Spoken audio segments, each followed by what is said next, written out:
Broadcasting live from the University of North Texas, this is NTTV News at Noon.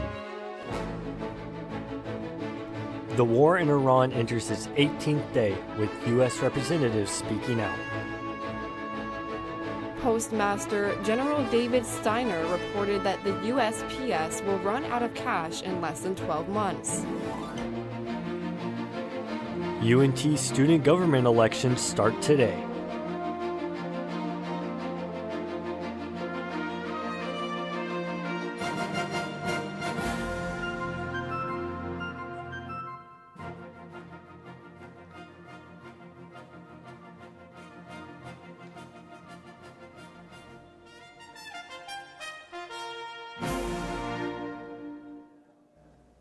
Good afternoon. Thank you for joining NTTV News at Noon. I'm Jaden Crumpton. And I'm Gabriela Cruz. As we enter the 18th day of Operation Epic Fury, Iranian officials have confirmed the death of Intelligence Minister Esmail Khatib. As strikes continue across the Middle East and prices for goods increase, American politicians are left confused, with Californian Representative John Garamendi speaking out. I don't have any idea what the president is trying to do. I mean, this is the most confused situation I've ever imagined the United States would find it in. Every morning, the president's off in some other tangent, going off on, in this case, with what is, I think, I don't know. How do you describe something that makes no sense at all? The bottom line. Gas prices rise to the highest level since September 2023. AAA reports a gallon of regular gas now averages $3.84.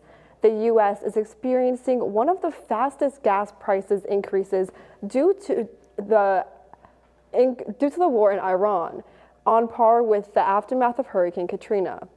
And gas isn't the only thing that's more expensive. Flight costs are up, largely due to the war in Iran. Officials say that since the start of military action, the cost of jet fuel has risen 50%. Despite this, though, travelers remain undeterred.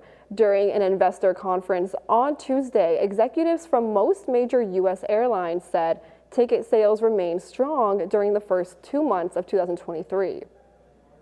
And while travelers are feeling the impact now, what happens next could depend on decisions being made in politics. Texas is a key state in this year's midterms, and if Democratic candidate James Tallarico wins in November, it could shift the balance of power. On the Republican side, the race is still headed for a primary runoff. So far, both candidates remain in, setting up what could be a costly battle before the May election. It's been 2 weeks since President Donald Trump said he would endorse either Senator John Cornyn or Attorney General Ken Paxton, but he hasn't made that decision just yet.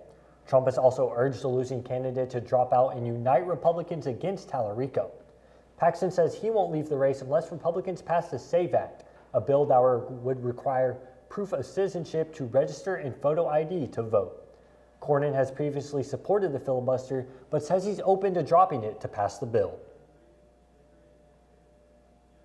In a surprising move, Senate Republicans released an AI-generated video featuring Democratic candidate James Tallarico. The video uses a deepfake version of Tallarico, including a synthetic voice, reading statements he did not actually record. While some of the content reflects his general policy positions, the video also includes lines he has not publicly said. A small disclosure label notes the use of AI. Experts say that this could signal a shift in how AI is used in political campaigns, especially as these ads become more realistic and longer in format. Stay with NTTV for continuing coverage of this race. You know what, Jaden? It was a lovely morning. Yeah, you're absolutely right. After the cold earlier this week, I'm really happy it's starting to warm back up just a little bit. Me too. I think we can get some more details on that, though, from our weather anchor, Katie Muncie. Katie? Thanks, Jaden. Gabby, the weather was a little bit too cold for me this morning, but I also have a jacket, so.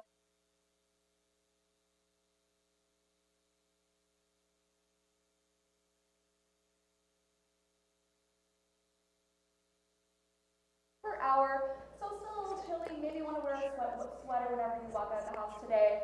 Taking a look at our tonight's conditions. Gonna be about 61 degrees, so around the same as right now. And then looking at tomorrow, we are gonna heat up to 74 degrees, so maybe tomorrow we can finally ditch those jackets and sweaters. And with wind speeds at 11 miles per hour. And as usual, the weather is looking pretty inconsistent in Texas. However, on the other side of the country, the West is baking due to a heat wave. Extreme weather warnings and other heat alerts are in effect for millions from San Francisco all the way to Phoenix. CNN reporter Reed Binion has the details. When it's really hot, does it get smelly? Yeah, it does. Weather whiplash as the Midwest and East Coast dig out from feet of snow and recover from damaging storms. An extremely early heat wave is gripping parts of the western U.S., bringing temperatures many places have never experienced this early in the year. Los Angeles, one of many cities in California in the hot zone. At our school, the AC isn't always working, and it so happens that on the hottest days, it tends to break down. So today is actually a nice break to come enjoy some of the fresh air and then go get some free AC. Northern California feeling the early burn too. We've got the doors open, the fans on, we've cooled the lights a little bit. San Francisco in the midst of what is expected to be a 5-day heat wave in the Bay Area, with meteorologists forecasting record-setting temperatures and a heat advisory in effect through Friday evening. Very hot, but not as hot as it's gonna get. Heat alerts are in place for nearly 50 million people from San Francisco to Los Angeles and to Las Vegas and Phoenix. It's still mid-March, but some areas are forecast to see temperatures that break records even for the month of April, with the mercury expected to rise 20 to 30 degrees above normal, and in some instances as much as 40 degrees. Meanwhile, many in the Midwest and East Coast are still digging out from a brutal days-long winter storm that also brought high winds, tornadoes, and destruction. I'm Reed Binion reporting. Experts say these weather warnings are likely to expand. That's all I have for First Look. With NTTV News, I'm Katie Muncie. When we come back, the Student Government Association election season is in full swing. And a near $1 billion plan for immigrants to self-deport coming up.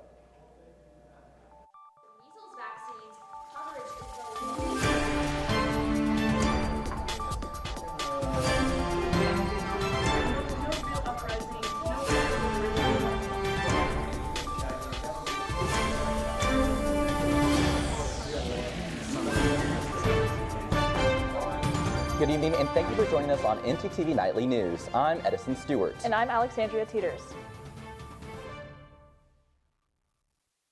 Welcome back to Late Night at North Texas. Late Night at North Texas. Late Night at North Texas. Color the world with peace and joy. Tell me, Diva, what's the tea?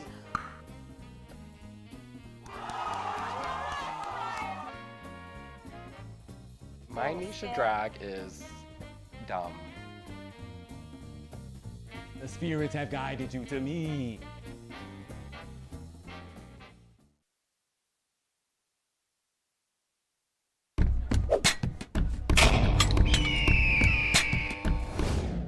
What does Talents do? So I'm the Vice President of External Relations for Talents. That means that I basically oversee all the external committees. Our external committees entail our Model A, it's a Mean Green Machine. So they bring it to football games especially, so every game it's kind of there, every home game. The Model A is like a symbol of UNC pride, and it's a big tradition that we are so lucky to uphold and maintain. When people look at it, they see it, and they're like, oh, that's the Mean Green Machine. There must be a game today or something to ramp up school spirit for basketball, softball, volleyball, any of those things. We have amazing teams, so we just want to show school spirit for them. Bonfire Committee, which is in charge of putting together the bonfire every year for homecoming. It's kind of just a whole semester-long process up until Build Week that we have to put together and oversee and make sure safety regulations are followed and risk management is taken care of. Cannon Crew, which oversees and takes care of the cannon. They fire it at games, they take it to special occasions. The do's and don'ts of the Pole Rec Center. See that man over there? Please do not hog weights. Instead, do this.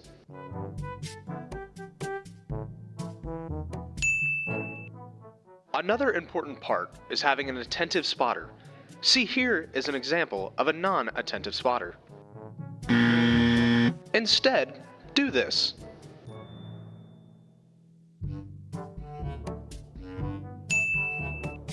Now we head to the track, which should be pretty easy, just it's important to pay attention to the way the track goes.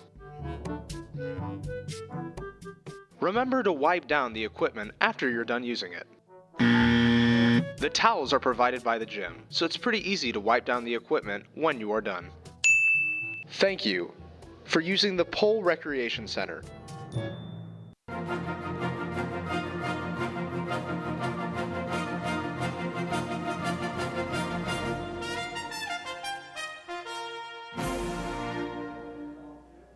As UNT Student Government Association begins their voting season at the end of this month, find out how your vote counts. DCTV's Christopher Polanos has the story. The Student Government Association election season has begun. Voting begins March 30th at 8 a.m. and closes April 2nd. The first president meet and greet will be on Wednesday in the Student Union, where you can meet candidates and learn about how they plan to represent and advocate for you. As someone who is really interested in these kind of things, people should vote in every election they can, but student government is the most down to you to represent the colleges, the different schools, and the average student body and help get your voices heard. The president and vice president debate will be next Wednesday evening in Sage Hall. One student says fraternities and sororities depend on the SGA. We have to go through the IFC in order to have our events, our mixers, and stuff like that. And with the SGA has a say in all the IFC approves. This is your opportunity to take action to help initiate the change you want to make. For DCTV Daily News, I'm Christopher Bolaños.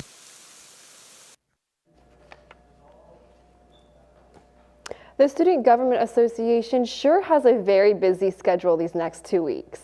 They sure do. Luckily, we've got our reporter, Michaela Dixon, live at the scene. Michaela?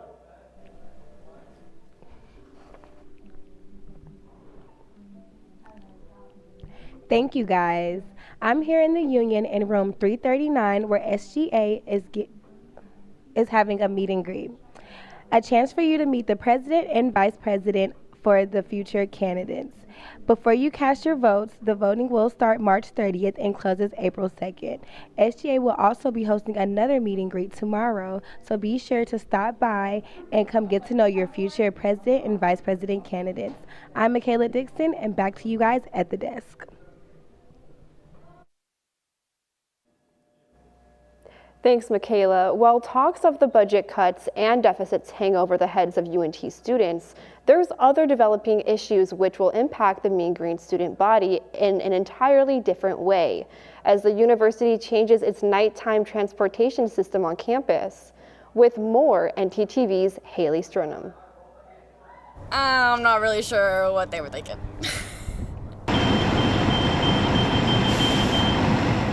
UNT Transportation Services announced yesterday their nightly shuttle service Night Flight would no longer operate on demand, but rather on a continuous route. The university said in an email it aims to make their transportation more efficient and predictable.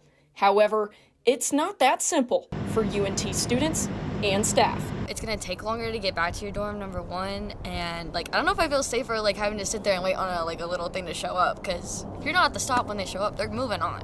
So you have to be outside late at night. Previously, riders would use this app in order to request a ride, an option students like Elias Freeman say should still be an option. I think there is value in a continuous route where you maybe can plan your night around those stops, but if something ends when you don't know when it's going to end and then you need a ride immediately, I think there is value in also having the kind of Uber style. For Spicer, more awareness on how to use the TripShot app may have been a better next step for Night Flight. I think it would have helped just have more people, more accessibility to what it was rather than just changing all of it. That's not as easy. The new route began this week. UNT Transportation Services says change is never easy, but insists the new service makes it safer for students. Reporting for NTTV News, I'm Haley Stum. You know, Jaden, it feels nice out now, but I'm not ready for what's coming later this week. I know, those 90s are sneaking right back in. Let's check in with Katie Muncie again for our full weather look this coming week. Katie?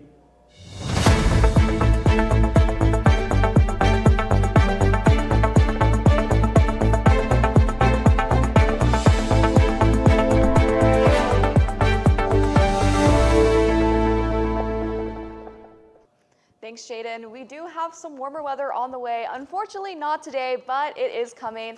Let's go ahead and take a look at our North Texas map. Over here in Denton, we are at 64. Over in McKinney, 62.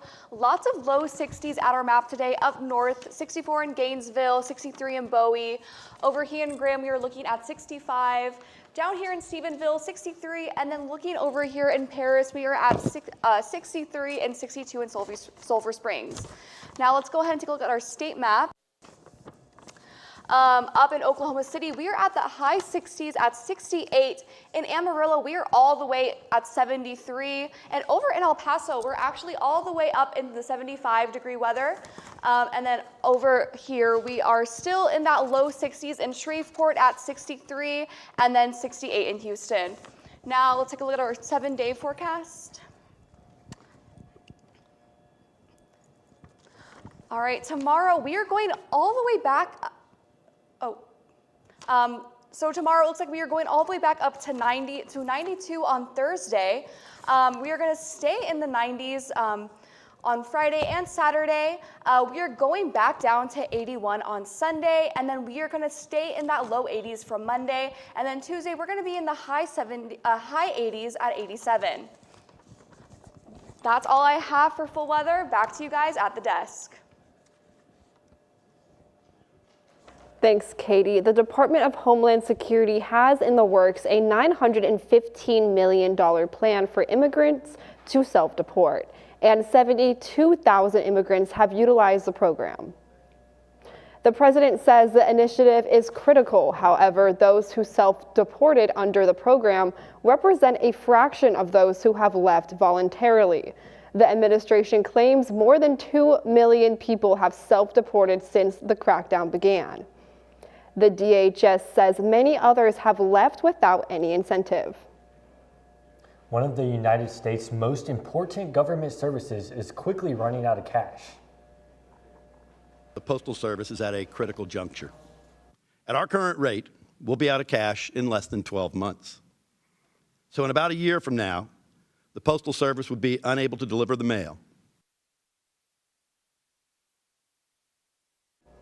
According to the United States Post Office's chief, the USPS is projected to be completely out of money in a year if things don't change. Postmaster General David Steiner says this is caused by the USPS's universal service obligation, which requires the Postal Service to deliver mail to any U.S. address for the same price, no matter how difficult it is to reach. One solution that's been discussed is raising the price of stamps by nearly 20 cents, though that's received some pushback. The USPS is a self-funded government agency and does not receive regular federal funding, though it has been bailed out of similar situations several times in the past. In the midst of the partial government shutdown, many of America's most important workers are struggling to make ends meet. TSA employees currently are working without pay, with many not even bothering to show up. At Houston's Hobby Airport, half of all TSA staff were absent on Friday. This situation may even cause smaller airports to close down completely. The long lines caused by lack of staff causes issues for travelers who may not be aware of extended wait times due to not knowing about the shutdown. When we come back, a Florida club that was home to a devastating mass shooting is being demolished. And how an ordinary citizen posed as a city worker to break into a home. Don't get your hopes up. Is that it? That's it.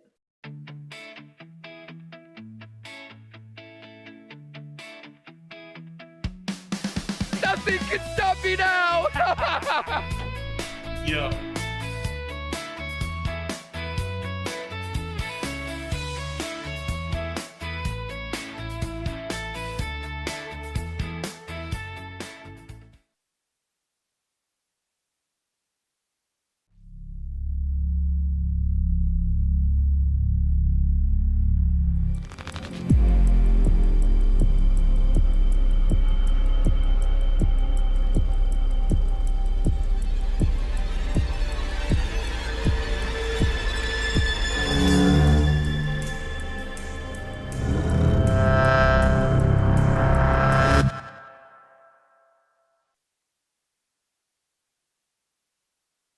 It's a jibber jabber.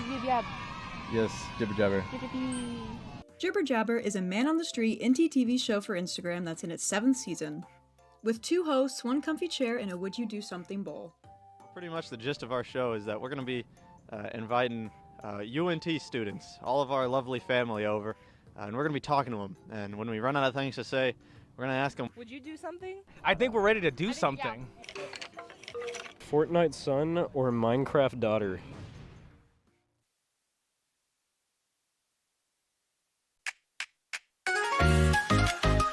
Property Brothers have won!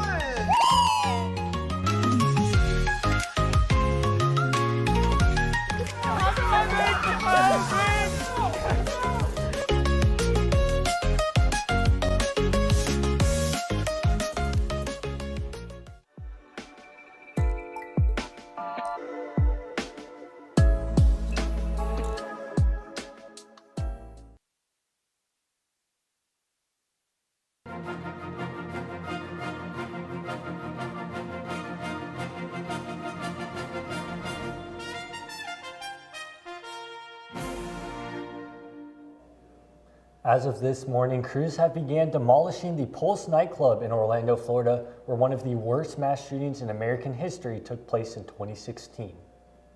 Since the shooting, which took the lives of 49 attendees of the LGBTQ+ nightclub, the Pulse building has remained shut down and will finally be removed to make room for a memorial site. The design of the memorial is being led by the Pulse Memorial Advisory Committee, made up of people with a direct tie to the Pulse tragedy. The clearing process involves multiple buildings beside just the former nightclub and is expected to take several weeks.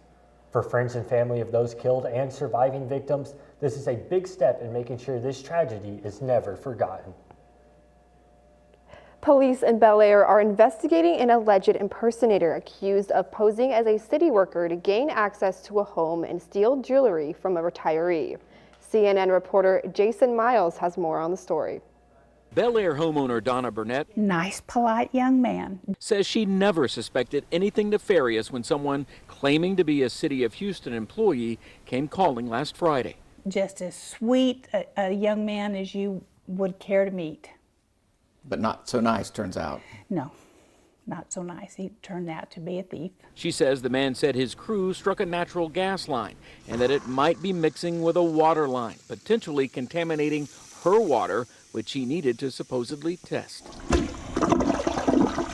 Burnett says he even poured dye into the toilet. He said I should have gotten a letter from the City of Houston, and I said I didn't. At some point, the man, or a potential accomplice, snuck upstairs and stole lots of expensive jewelry from multiple rooms. He just went through everything, including prized heirlooms that Burnett says no amount of money can replace. I feel violated. I mean, he went through my sister's things, who has died now, and you know, it's just terrible that he did that. The City of Bel Air confirms it has received reports of someone posing as a City of Houston employee in an attempt to enter homes, noting that Houston would not typically check utilities in Bel Air, and adding that if someone tries to do so, verify their official identification, check for an authorized uniform, look for a clearly marked city vehicle. Good advice no matter where you live. You are a retired attorney. Yes. So you're not a necessarily naive person. No. What does this say? It says that you can't trust people. It's sad. It is sad. It's very sad. Houston police advise to always check for a valid ID or an official warrant if someone tries to enter your home. The Oscar ratings have reached an all-time low. Ratings for this year's Oscars are the lowest since 2022. Variety reports about 18 million viewers tuned in on ABC or Hulu. That's down 9% from last year, despite numerous praises for new host Conan O'Brien. Nielsen also reports declines in viewership for the recent award show. Jaden, were you celebrating St. Patrick's Day yesterday? Definitely not. I was much too busy watching the World Baseball Classic. Last night, Venezuela defeated the United States 3-2 in the WBC final, cementing themselves as the best baseball country in the world in 2026. Across Venezuela, school and work ended early so that people could watch the game, which was the most important in the country's history. This victory comes just months after the United States took Venezuelan President Nicolas Maduro into custody, heightening tensions between the two countries. That crowd in Miami was loud that I thought the speakers on my TV were going to blow out. Oh yeah, absolutely.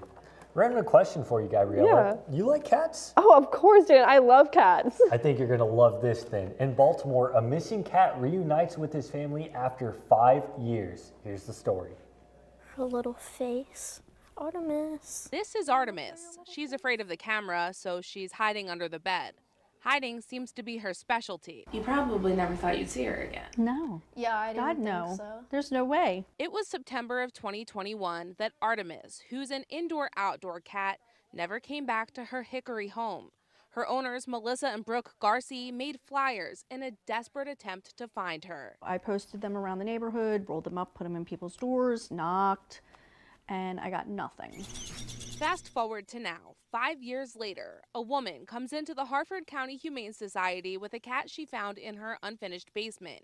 As standard procedure, the shelter scanned the cat for a microchip and called the number that was listed. This woman answered hello, and we said, well, we have your cat, and she was unbelieving. She said, are you sure? My cat has been missing for 5 years. Erin Long with the Harford County Humane Society says she has never seen an animal reunited with its owners after that much time. And the Garcias were just as shocked. And I was like, I couldn't cry it because I feel like I was like in disbelief. But then when I saw her, I was like, oh my God, she looks exactly the same. Photos from the tearful reunion show the moments Artemis stepped out of her carrier and laid eyes on her long-lost family. The kennel and kind of looked at them and then went right over and was rubbing on them, got in mom's lap, got in daughter's lap, and yeah, it was a beautiful thing. And while we'll never truly know where Artemis was this whole time, what we do know is that the name Artemis comes from the Greek goddess for hunting and wilderness. And after surviving 5 years on her own, she certainly lives up to it. Her instincts are strong. Wow, Gabby, how awesome is that story? It was adorable, and I definitely loved it, Jaden. Thanks for watching NTTV News at Noon. Join us again tonight at 6 and tomorrow at noon here on North Texas Television.